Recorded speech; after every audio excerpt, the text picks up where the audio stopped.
Hello दोस्तों, मेरे YouTube channel पर आपका स्वागत है। तो चलिए कहानी शुरू करते हैं। कहानी अच्छी लगे तो प्लीज़ चैनल को लाइक और शेयर जरूर। इसलिए कहती हूँ तुमसे एक काम ठीक से नहीं होता, किसी काम के नहीं हो तुम, यूजलेस फेलो। नीरू ने सुधांशु को सुनाते हुए कहा, जिस पर सुधांशु मुंह बनाते हुए चुपचाप बातों को सुनते हुए सारे ले आए सामान को स्टोर करने लगता है। जब शेखर जो अपने साथ बेसन का पैकेट लाकर रखते हुए नीरू जी से बोले, ये आपका बेसन। नीरू बेसन का पैकेट उठाकर शेखर जी को सुधांशु की तरफ इशारा करते हुए बोले, अपने बेटे को कुछ सिखाइए, वरना शादी के बाद यही हाल रहा ना, ध्रुवी पटक कर मारेगी इसे। नीरू की बात सुनकर तो सुधांशु छोटा सा मुंह बनाकर शेखर जी से, ध्रुवी ऐसी नहीं है।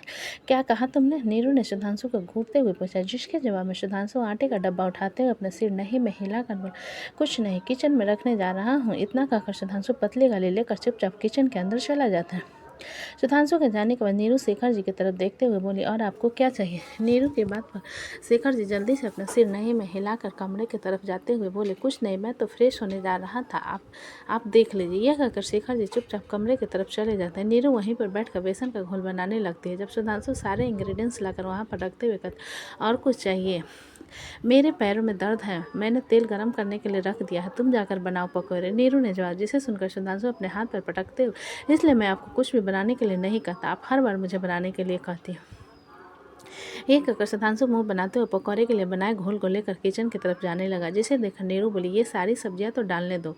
यह सुनकर सुधांशु बाल को नीरू को देते हुए बोला, मुझे नहीं खाना, आप ही खाओ। नीरू और कुछ कहते उससे पहले ही घर का डोरबेल बज जिसे सुधांशु अपनी पतली गली लेकर जाकर दरवाजा जल्दी से खोलता है तो सामने ध्रुवी खड़ी हुई थी। ध्रुवी के देख सुधांशु एक राहत की सांस लेते हुए जल्दी से बोला, तुम आ गई ना, चलो पकौड़े तलना मेरे साथ। इतना कहकर सुधांशु ध्रुवी के हाथ को पकड़ उसे किचन की तरफ जाने लगा। जिसे देख नीरू खड़ी होकर सुधांशु को घूरते हुए, खबरदार, अगर ध्रुवी को तुम किचन में लेकर गए तो वो क्यों बनाएगी पकौड़े, तुम्हें खाना था ना। सुधांशु रुकर नीरू की तरफ देखते हुए रोने जैसा चेहरा बनाकर बोले, लेकिन मम्मी, मैं इतना सारा काम अकेले कैसे करूँगा। नीरू सारे मसाले और सब्जियों को बेसन में मिलाने के बाद सुधांशु के हाथ में देकर ध्रुवी को अपनी तरफ खींच कर बोली, ध्रुवी मेरे साथ बैठकर गप्पे लड़ाएगी और तुम जाकर पकौड़े तलोगे। ये देखकर सुधांशु ध्रुवी को बुरी तरीके से घूरते हुए, तुम्हें पता था ना मैं पकौड़े तलने वाला, इसलिए तुम आई हो ना। ध्रुवी जो कि हक्की बक्की होकर दोनों माँ बेटों को देख रही थी। सुधांशु की बात अपना सिर नहीं में हिलाते हुए, आंटी मुझे कॉल किया और कहा कि उसने पैरों में दर्द है तो मैं तेल ले आऊँ, बस वही लेकर आई थी। ये कहते हुए ध्रुवी अपने बैग से दर्द का तेल निकाल कर डाइनिंग टेबल पर रख देती है। जिसे एक नज़र देखने के बाद सुधांशु नीरू की तरफ देखकर बोला, आप मेरे साथ गणित कर रही हैं हो ना, मुझे पता है, आप जानबूझकर मुझको ध्रुवी को बुलाया है। नीरू सुधांशु को इग्नोर कर ध्रुवी से बोली, ध्रुवी चलो बेटा, हम साथ में टीवी देखते हैं और आज जरा तुम्हें मैं अपने बेटे के हाथ का पकौड़ा खिलाऊँ। यह सुनकर सुधांशु अपना सिर नहीं में हिलाते बोले, मैं नहीं बनाऊंगा। ध्रुवी भोला सा चेहरा बनाकर नीरू की तरफ देखते हुए बोली, आंटी सिद्ध मेरे लिए पकौड़े नहीं बनाना चाहता। ध्रुवी के बात पर सुधांशु अपने दांत पीसते हुए, तुम्हें मेरे लिए बनाना चाहिए। ध्रुवी सुधांशु के बात पर जल्दी से बोली, लेकिन शादी से पहले एक लड़की अपने ससुराल में खाना नहीं बना सकती जब तक उसका पहला रसोई पूरा ना हो। लेकिन तुम तो पहले भी बना चुकी हो ना, तब तुम नहीं सोचा कि पहली रसोई नहीं हुई है, और अब कह रहा हूँ तो तुम्हें मौत आ रही है बनाने में। सुधांशु ने ध्रुवी की बात पर तुनक कर कहा। जिसे सुनकर ध्रुवी नीरू की तरफ देखते हुए, आंटी देखिए, आपका बेटा मुझे ज़बरदस्ती खाना बनाने के लिए कह रहा है। नीरू ध्रुवी के हाथ को पकड़कर उसे वहाँ से ले जाते हुए सुधांशु को घूर कर बोले, आधे घंटे में आ रही हूँ मैं, तब तक पकौड़े और इसके साथ मिर्ची की चटनी रेडी हो जानी चाहिए। इतना कहकर नीरू ध्रुवी को लेकर हॉल की तरफ चली जाती है और सुधांशु मुंह बनाते उन्हें जाता हुआ देखने लगता। ध्रुवी सिर घुमाकर सुधांशु की तरफ देख मुस्कुरा देती है तो सुधांशु से आंखें दिखाते हुए बेसन का बाउल लेकर किचन में चला जाता है। कुछ देर ध्रुवी नीरू से बात करने के बाद टाइम देखते हुए बोली, आंटी रात हो रही है, मैं आपके पैरों में तेल लगा देती हूँ। नहीं बेटा, उसकी ज़रूरत नहीं है, तुम बस बेसन तेल लगाकर मुझे दे दो और रख। देखो ये सुधांशु का बच्चा अंदर क्या कर रहा है। नीरू ने टीवी देखते हुए ध्रुवी से, जिस पर ध्रुवी अपना सिर हिलाकर तेल कॉफ़ी टेबल पर रख देती और किचन में जाकर देखती है तो सुधांशु चुपचाप चटनी बना रहा था। जिसे देखते हुए ध्रुवी सुधांशु के पास आकर, इतना वक्त लगता है बनाने में? ध्रुवी की आवाज़ सुन सुधांशु सेंस में आते हुए उसकी तरफ देख कर बोला, तुम हॉस्पिटल गई थी क्या? सुधांशु का बात बदलता हुआ देख ध्रुवी अपना सिर नहीं में हिलाकर बोली, नहीं मैं नहीं गई थी, क्यों?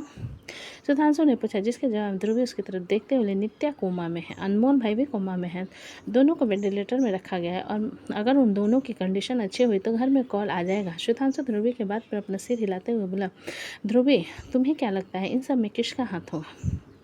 ध्रुवी सुधांशु के सवाल पर उसे देखते हुए, अनमोल भाई की सिचुएशन तो तब पता चलेगी जब वो खुद होश में आएंगे। जिस पर सुधांशु मिक्सी का जार बंद कर मुड़ कर ध्रुवी की तरफ देखते हुए बोला, मुझे लगता है कि इन सब के पीछे आरूही चावला का हाथ है। बिना किसी पुख्ता सबूत के अगर तुम करण चावला की बहन के ऊपर इल्ज़ाम लगाओगे ना, तो हो सकता है करण के साथ साथ उसकी पूरी फैमिली और चित्रांग भाई के साथ भी तुम्हारा रिश्ता खराब हो जाए। ध्रुवी ने सुधांशु की बात सुनकर कहा, जिसे सुनकर सुधांशु ध्रुवी को देखकर, मतलब तुम मेरी बात पर यकीन करती हो? अगर तुम किसी पर इल्ज़ाम लगा रहे हो तो कुछ सोच समझ कर लगा रहे होगे ना, लेकिन सबूत तो चाहिए ना, ध्रुवी ने जवाब दिया। ध्रुवी के जवाब को सुन सुधांशु अपना सिर हिलाते बोला, मैंने आरोही का लोकेशन ट्रेस किया, उसकी कॉलिंग लिस्ट निकाली है, बड़े अजीब लोगों से बात किया है उसने, और उसका लोकेशन जुहू बीच का नहीं दिख रहा था बल्कि मुंबई में ही अंधेरी की तरफ दिख रहा था, वो भी 2 दिन के लिए। और जिस दिन नित्या ने सुसाइड करने की कोशिश की उस दिन उसका लोकेशन एग्जैक्टली मित्तल हाउस दिखा। घंटे बाद वो हैदराबाद में थे। तुम्हारे पास उन लिस्ट है? ध्रुवी ने पूछा, जिसके जवाब में सुधांशु गैस अप करते हुए, मेरे पास सारे सबूत है। ध्रुवी पकौड़े प्लेट में निकालते हुए सुधांशु से, तुम कमरे में जाकर सारे सबूत निकालो, मैं आंटी को पकौड़े देकर आती हूँ, वो तेल में तुम्हें फ्राई कर देंगे। इतना कहकर ध्रुवी किचन से बाहर चले जाए। सुधांशु उसे जाता हुआ देखने के बाद कमरे की तरफ चला जाए। सुधांशु सारे कॉल लिस्ट और लोकेशन हार्ड कॉपी निकाल कर उनमें कुछ लिख रहा था। जब ध्रुवी प्लेट में पकौड़े लेकर कमरे में आते हुए, पकौड़े खाओ और बताओ तुमने कैसे बनाए। सुधांशु पकौड़े के प्लेट को साइड करते हुए ध्रुवी को सब कुछ दिखाते हुए, मैं बाद में खा लूँगा, पहले ये देखो। ध्रुवी सुधांशु को कुछ पल देखने के बाद उन पेपर्स को देखते हुए, इन सब में अकेले आरोही कुछ नहीं कर सकती जब तक कोई मास्टरमाइंड उसका साथ ना दे। मैं उससे मिल चुकी हूँ, वो इतनी भी समझदार नहीं है। ध्रुवी की बात पर सुधांशु कंफ्यूज होते, मतलब? सुधांशु ध्रुवी को उन पेपर्स के दिखाते हुए बोली, तो मेरी बात सुनो, अगर तुम ये सारे पेपर्स लेकर आरोही के सामने जाओगे और वो ये भी कह सकती है कि उसका फ़ोन चोरी हो चुका है, तब तुम क्या करोगे? सुधांशु ध्रुवी की बात पर कुछ पल चुप रहकर बोला, मतलब कोई ऐसे सबूत चाहिए जिससे पक्का लगे कि हाँ ये वही है। ध्रुवी सुधांशु की बात पर हल्का मुस्कुराते हुए, उसकी चिंता तुम मत करो, मैं उसकी जुबान से खुद निकलवा लूँगी, बस उसके लिए उसे यहाँ आना होगा। सुधांशु तिरछी नज़र से ध्रुवी को देखते हुए बोला, और तुम ऐसा क्या करोगी? ध्रुवी सुधांशु के तिरछी नज़र को देखकर उसके नज़दीक आ उसके कान में धीरे से बोली, रोमांस करूंगी और उसके साथ। ये सुनकर सुधांशु ध्रुवी को बुरी तरीके से घूरते हुए, बकवास मत क्या करो। सुधांशु ने हल्के गुस्से में भरी आवाज़ में ध्रुवी हल्के गुस्से भरी आवाज़ में कहा। ध्रुवी मुस्कुराते हुए बोली, क्या हुआ सिद्ध? सुधांशु ध्रुवी के बालों में हाथ डालकर उसके चेहरे को अपने नज़दीक लगा, तुम मुझे पोक क्यों करती हो? मुझे मज़ा आता है, ध्रुवी ने मुस्कुराते हुए कहा। यह सुनकर सुधांशु ध्रुवी को एक डीप और लंबी किस देता है, जिससे ध्रुवी की सांसें तेज हो जाती, जिसे देखते हुए सुधांशु ध्रुवी के कमर पर हाथ रख ध्रुवी के कानों में अपनी सांसें छोड़ते हुए कहता है, डोंट प्रोवोक मी, ओके, वरना अगली बार इन तेज सांसों के साथ तुम्हें कुछ सिस्कियाँ भी खोनी पड़ सकती हैं। सुधांशु की सेक्सी सी आवाज़ को सुनकर ध्रुवी के रोंगटे खड़े हो जाते और उसकी आंखें बंद हो जाती है, जिस पर सुधांशु हल्का से ध्रुवी के गले पर बाइट कर लेता है। और सुधांशु के बाइट करने पर ध्रुवी जल्दी से उठकर वहां से जाते हुए, रात हो गई है सिद्ध, गुड नाइट, बाय, हम कल सुबह सारंग विला में मिलते हैं। ये सुनकर सुधांशु ठीक से बैठते बोला, ध्रुवी जिसके गाल टमाटर की तरह लाल हो गए थे, बिना पलटे बोली, हाँ तुम शर्मा रही हो क्या? सुधांशु ने फिरकी लेते हुए, जिसे सुनकर ध्रुवी पलट कर सुधांशु को घूरते बोले, मैं नहीं शर्मा रही हूँ, बोलो क्या कहना था? सुधांशु पकौड़े खाते हुए मुस्कुरा कर बोला, तुम कल मुझे पिक करोगी और हम पहले हॉस्पिटल जाएंगे, उसके बाद मैंने एक नई जगह देखी है ऑफिस के लिए, वहाँ चलेंगे क्योंकि आज उसका रजिस्ट्रेशन होने वाला है। ध्रुवी सुधांशु के शरारत भरी मुस्कान को देख मुंह बनाकर बोली, हाँ ठीक है, बाय। इतना कहकर ध्रुवी पतली गली होकर लेकर वहाँ से निकल जाती है। सुधांशु एक बड़ी सी मुस्कान लिए अपने होठों पर हल्का सा छूते हुए अपने ख्यालों को झटक देता, उन पेपर्स को संभालने लगता। रात का वक्त, सारण विला, सब लोग अपना अपना डिनर करके अपने कमरे में जा चुके थे और मृत्युंजय के कमरे में महक वॉशरूम में थी और मृत्युंजय अव्यक्त शिवांश के साथ बैठा बातें कर रहा था। मृत्युंजय अव्यक्त को अपनी गोद में पकड़े उसकी चोटी बनाते हुए शिवांश की तरफ देखकर बोला, शिव, रबड़ लेकर आओ। अव्यक्त मृत्युंजय के हाथों को अपने बाल से हटाते हुए बोला, नो। मृत्युंजय अव्यक्त को ठीक से पकड़ते हुए शिवांश से दोबारा बोला, शिव, लेकर आओ। शिवांश लाकर मृत्युंजय को रबर बैंड दे देता है तो मृत्युंजय अव्यक्त के सारे लंबे बालों को पकड़कर चोटी बना देता है। अव्यक्त अपने चोटी को छूते हुए मृत्युंजय को उंगली दिखाते हुए, डैडा, नो। मृत्युंजय अव्यक्त की उंगली को हल्का सा काट लेता है तो अव्यक्त हंसने लगता है। मृत्युंजय उसे अपने पैरों पर बैठा झुलाते हुए शिवांश की तरफ देखता है, जो कि अपने बुक्स में खोया हुआ है। मृत्युंजय अव्यक्त की तरफ देखता है जो कि उसके दोनों पैरों को कसकर पकड़े झूल रहा था और मृत्युंजय उसे झुला रहा था। फिर शिवांश की तरफ देखते हुए बोला, शिव। शिवांश मृत्युंजय की आवाज़ पर उसकी तरफ देखते हुए बोला, यश अंकल, क्या तुमने कभी किसी इल्यूमिनेटी सीक्रेट ऑर्गेनाइजेशन के बारे में सुना है? मृत्युंजय ने सवाल किया, जिसे सुनकर शिवांश के चेहरे के एक्सप्रेशन बदल गए, जिन्हें मृत्युंजय ने अच्छे से नोटिस किया, लेकिन फिर भी शांत रहते हुए बोला, तुमने इस ऑर्गेनाइजेशन के बारे में सुना है? शिवांश मृत्युंजय की बात पर उसे देखते हुए चुप रहा। यह देखकर मृत्युंजय गहरी सांस भरकर तुम्हारी चुप्पी का मतलब हाँ समझे। शिवांश मृत्युंजय की बात अपना सिर नहीं में हिलाते बोला, मुझे समझ नहीं आ रहा कि मैं क्या कहूँ। क्या कहूँ का मतलब कुछ नहीं होता शिव, अगर तुम जानते हो तो हाँ कहो, नहीं जानते हो तो ना कहो, सिंपल, मृत्युंजय ने जवाब। जिसे सुनकर शिवांश मृत्युंजय को देखते बोले, मैं जानता हूँ लोगों को।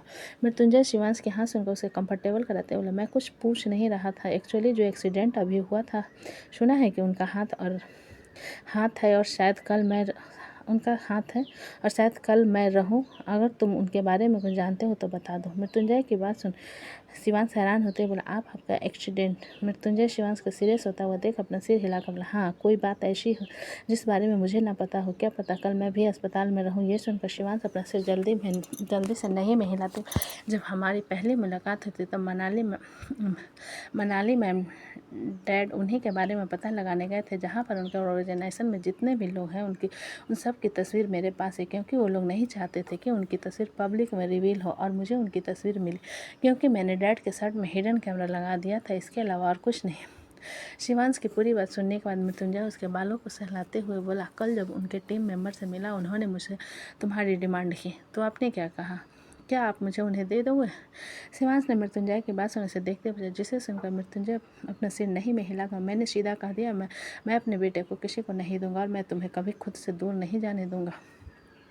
शिवांश मृत्युंजय के बाद अपना सिर हिलाते हुए, मेरे कारण आप लोग को दिक्कत हो रही है क्या? इतने छोटे से हो तुम, दिमाग में ज़्यादा लोड लेने की जरूरत नहीं है, सिर्फ पढ़ाई पर ध्यान, बकवास चीज़ें सोचते हो। मृत्युंजय ने इस बार शिवांश को डांटते हुए कहा, जिसे सुनकर शिवांश चुप हो जाता है। तभी मृत्युंजय को अपने पैर में दर्द होने लगता है। वो देखता है वो अव्यक्त लोवर के ऊपर से ही उसके पैर को काट रहा था, जिसे देखते हुए मृत्युंजय जल्दी से अव्यक्त को अपनी गोद में उठाकर उसे घूरते बोले, तुम्हारी हिम्मत कैसे है मुझे काटने की? अव्यक्त मृत्युंजय की बात पर मुंह बनाकर शिवांश की तरफ जाने के लिए हाथ बढ़ाने लगता है, जिसे देखकर मृत्युंजय उसे जबरदस्ती अपने गोद में पकड़े हुए कहता है, कोई ज़रूरत नहीं है, तुम्हारी तरह गधा नहीं हो, पटता है और तुम हर वक्त बदमाशी करते रहते हो और मेरी बेटी को मारते रहते हो।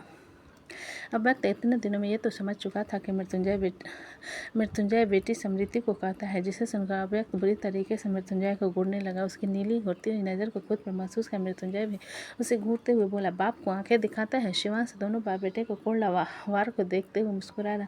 जब महक वाशरूम से बाहर आकर उन दोनों को एक नज़र देखने और शिवांश से बोली, शिव चलो रात हो गई है, आकर सो जाओ। शिवांश महक के बाद पर बुक्स को स्टडी टेबल पर रखकर महक से बोला, मुझे कल मॉर्निंग में जल्दी उठकर पढ़ाई करनी है, इसलिए मैं अपने कमरे में जा रहा हूँ। इतना कहकर शिवांश जाने लगा, जिसे देखा व्यक्त अपने हाथ फैलाते हुए जोर से बोला, ब्रो। मृत्युंजय व्यक्ति बात सुनने से घूरते हुए बोला, रात को दूध पिए बगैर तुम्हें नींद नहीं आती, वो लड़का कहाँ से दूध लेकर आएगा तुम्हारे लिए? अव्यक्त मृत्युंजय को इग्नोर करते हुए शिवांश की तरफ हाथ बढ़ाकर रोते हुए बोला, ब्रो। शिवांश अव्यक्त को अपनी गोद में उठाकर महक से बोला, अगर ये सो जाता है तो मैं उसे अपने साथ सुला लूँगा और अगर जागेगा तो मैं ले आऊँगा। महक एक नज़र मृत्युंजय को घूरने के बाद शिवांश की बात पर बोली, नहीं तुम दोनों यहीं सोओगे, कोई ज़रूरत नहीं है बाहर जाने की। मृत्युंजय महक की गुस्से भरी आवाज़ पर अजीब सा मुँह बनाते हुए शिवांश से बोला, हाँ सो जाओ, मुझे क्या दिक्कत है। शिवांश मृत्युंजय और महक को एक नज़र देखने के बाद अपना सिर नहीं में हिलाकर बोला, आप दोनों झगड़ा हुए हो ना? महक शिवांश की बात सुन मृत्युंजय की तरफ इशारा करते हुए बोले, ये बागर बिल्ले हर वक्त मुझसे झगड़ा करते रहते हैं। ओह बिलौटी, मैं तुमसे झगड़ा नहीं करता हूँ, तुम हो जिसने सुबह सुबह मेरे दिमाग की वाट लगा रखी थी और अभी तक मुझ पर गुस्सा उतार रही हो। मैं तो भूल गया था सब कुछ, लेकिन तुम्हारी शक्ल देखते ही याद आ गई मुझे। मृत्युंजय ने तुनक कर जवाब दिया, जिसे सुनकर महक मृत्युंजय को घूरते हुए बोली, how dare you call me बिलौटी, how dare you call me बागर बिल्ला। मृत्युंजय ने भी महक को घूरते हुए पूछा। उन दोनों के झगड़े के बीच में आते हुए शिवांश और अव्यक्त एक साथ बोले, रुको। मृत्युंजय और महक उन दोनों की बात पर बोले, क्या? शिवांश अपना सिर नहीं में हिलाकर बोला, मैं कह रहा था कि मैं लेकर जा रहा हूँ अभी को, आप लोग झगड़ा होते रहो। इतना कहकर शिवांश पतली गली लेकर वहाँ से अव्यक्त को लेकर जाने लगा, जिसे देख अव्यक्त महक और मृत्युंजय दोनों को अपने दोनों हाथ के एक उंगली दिखाते हुए बोला, नो डैडा। मृत्युंजय अव्यक्त की बात सुनकर दांत पीसते हुए, मुझे ही क्यों बोल रहे हो, अपनी माँ को भी बोलो। अव्यक्त अपना सिर नहीं हिलाते हुए मृत्युंजय का उंगली दिखाकर बोला, नो डैडा। मृत्युंजय घुरकर अव्यक्त की तरफ देखने के बाद शिवांश से बोला, अगर ये नहीं रोएगा ना तो इसे ले सोएगा ना तो इसे ले आना। शिवांश मृत्युंजय की बात पर अपना सिर हिला देता और अव्यक्त को लेकर कमरे से बाहर चला जाता है। मृत्युंजय उसके जाने के बाद कमरे का दरवाज़ा अंदर से बंद कर पलट कर महक की तरफ अपने कदम बढ़ा। एक तो खुद गुस्सा होती है और सारा गुस्सा मुझ पर उतारती हूँ। महक मृत्युंजय की बात पर अपने कदम उसकी तरफ बढ़ाते बोले, मुझ पर ना अपना ये फालतू सब गुस्सा मत दिखाया करो, डरती नहीं हूँ मैं आपसे। मृत्युंजय महक की बात सुन अपनी तरफ आता हुआ देख उसकी जगह पर रुक कर बोला, सही कहते हैं लोग, औरतें शादी के बाद अपना असली रंग दिखाती हैं। महक मृत्युंजय के बात पर अपने दांत पीसते हुए बोली, हमारी शादी नई नवेली नहीं है, 2 बच्चे के होने वाली हैं। मेरे और आपके अब जाकर मेरे रंग दिख रहे हैं, क्योंकि तुमने पहले अपने रंग नहीं दिखाए ही नहीं, अब जाकर दिखा रही हो, इसलिए मुझे तो अभी दिख रहे हैं तुम्हारे रंग। मृत्युंजय ने जवाब, जिसे सुनकर महक अपने दांत किट, और ऐसे कौन से रंग देख लिया आपने मेरे? तुम एक नंबर के लड़ाकू विमान हो जो हर वक्त प्रेगनेंसी के टाइम पर मुझसे झगड़ा करती है और मेरा जीना हराम करती है अपने मूड स्विंग की वजह से। मृत्युंजय ने बताते हुए कहा। ये सुनकर महक तो न कर बोली, तो गलती आपकी है ना, आपसे किसने कहा मुझे प्रेग्नेंट करने की, जब आपको मेरी प्रेगनेंसी सिर दर्द लगती। महक के बाद मृत्युंजय 2 मिनट चुप रहने के बाद अपने पैर पटकते लिए, ये आखिरी है, बेटा हो या बेटी, फिर मुझे कुछ नहीं चाहिए, क्योंकि तुम्हारी ये चोंचले मैं हर बार बर्दाश्त नहीं कर सकता। चोंचले मेरे नहीं है मिस्टर सांग, चोंचले आपके हैं। छोटे बच्चे समझते हो खुद को, सारा दूध पाउडर खा गए मेरे अविक और यहाँ पर मुझ पर ही चिल्ला रहे हो। महक ने मृत्युंजय को घूरते हुए, जिसे सुनकर मृत्युंजय 2 मिनट महक को घूरने के बाद, तुम सच में चुड़ैल डायन हो, नकचटी औरत, मुझे और बात नहीं करनी तुमसे। इतना कहकर मृत्युंजय गुस्से में बिस्तर की तरफ चला जाता है। महक उसे जाता हुआ देखने के बाद बालकनी की तरफ जाते हुए बोली, मुझे भी नहीं रहना आपके जैसे बिलौटी और बागर बिल्ले के साथ, राक्षस कहीं के। ये कहकर महक बालकनी में चली जाती है। तो दोस्तों कहानी कैसी लगी मुझे कमेंट में लिखा, अच्छी लगे तो प्लीज़ चैनल को लाइक करें, सब्सक्राइब करें और ज़्यादा से ज़्यादा शेयर करें। कहानी को पूरा सुनने के लिए धन्यवाद।